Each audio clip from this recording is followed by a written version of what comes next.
Only we can shorten the darkness.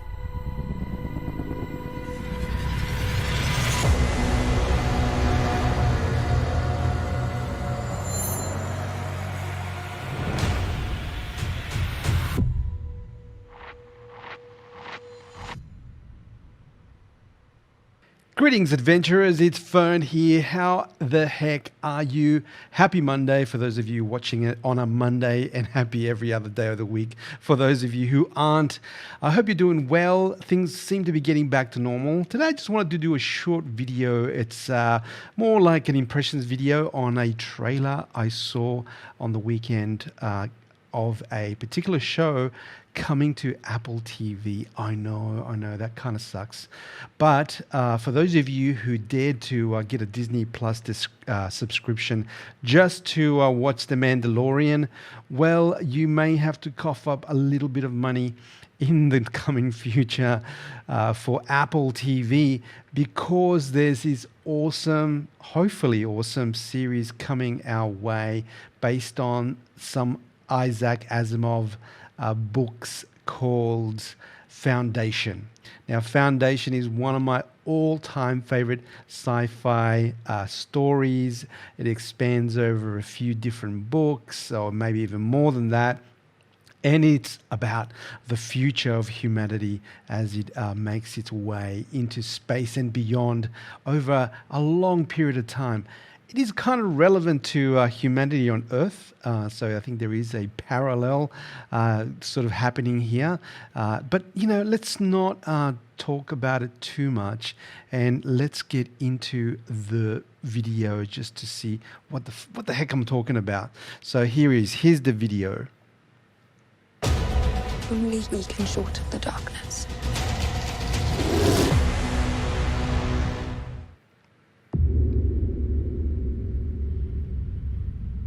People have been trying to make Foundation for over 50 years.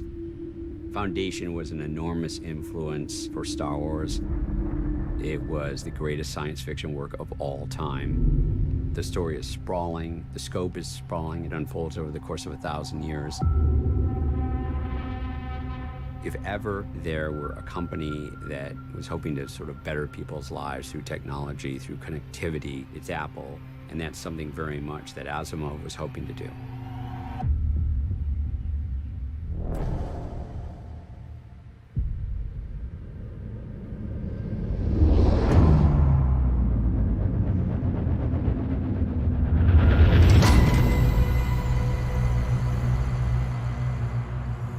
They're going to arrest me tomorrow. And you. It's almost a certainty.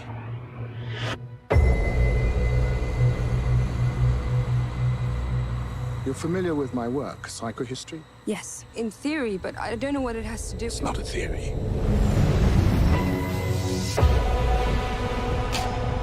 They're worried you can predict the future. They're worried people believe I can. And they don't like the future I predict.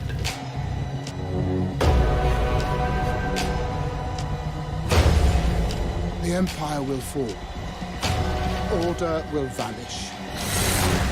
There's massive events rushing to meet us. Only we can shorten the darkness.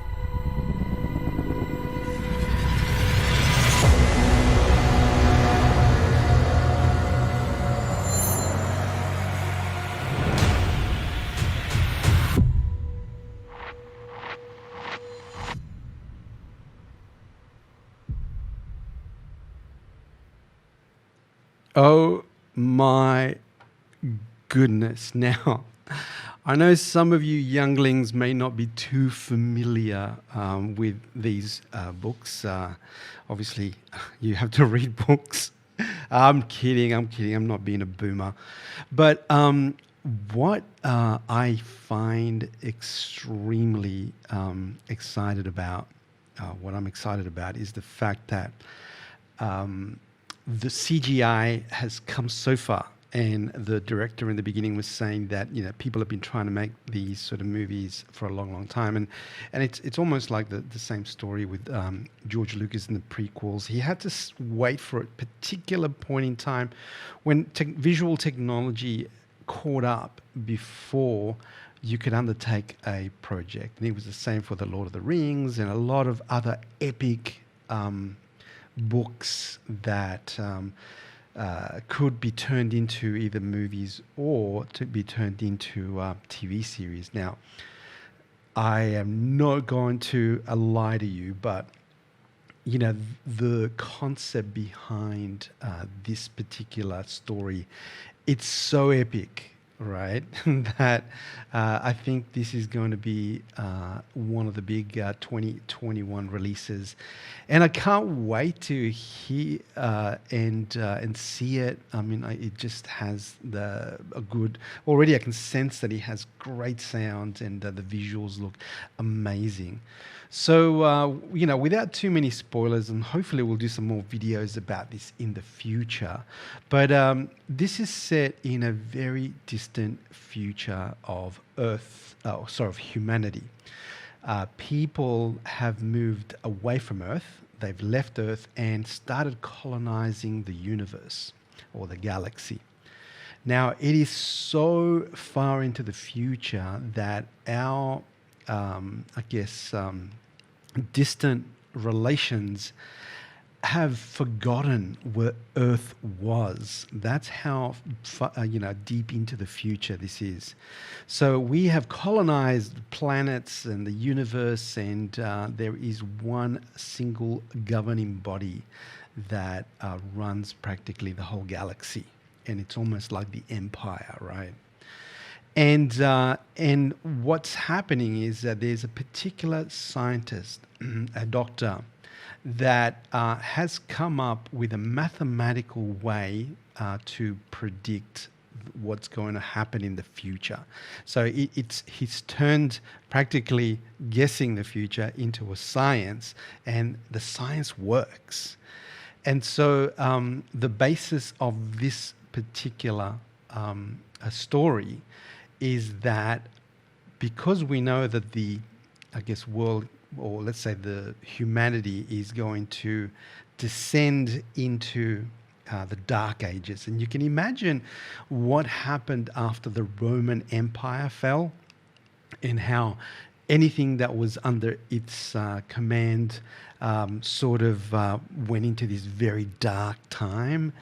But it's the same, but multiplied by millions, right? Because obviously this is happening in a universal, or let's call it a galaxy-wide type of event. And so what happens is that, just like in the Star Wars universe, where you have the Outer Rim, where the governing body in the center of the galaxy has little reach, well, that outer rim starts sort of shrinking and shrinking and shrinking. And what happens is that anything that's outside the inner circle, let's say, falls into Dark Ages. So this particular scientist decides to harness the knowledge.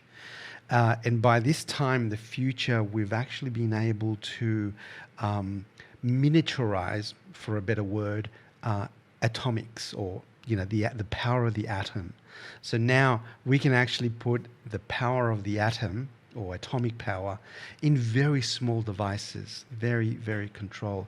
And so what this guy starts doing is starts controlling, or at least cataloging the technology. And obviously he's a big threat to the status quo. And so by becoming this sort of doomsayer, he's banished or executed or whatever.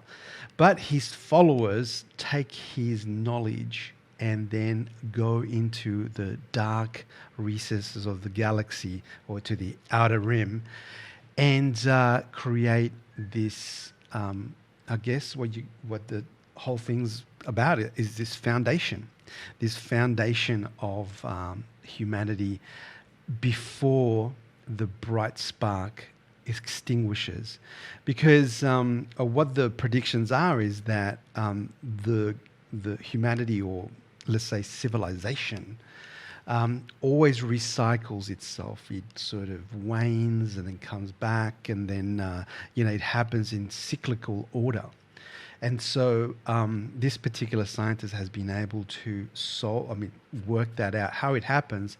But instead of letting everything go into the dark ages, then what we find is that, there's a particular part of humanity that retains that technology and becomes very powerful and becomes the foundation of the next empire or the next civilization.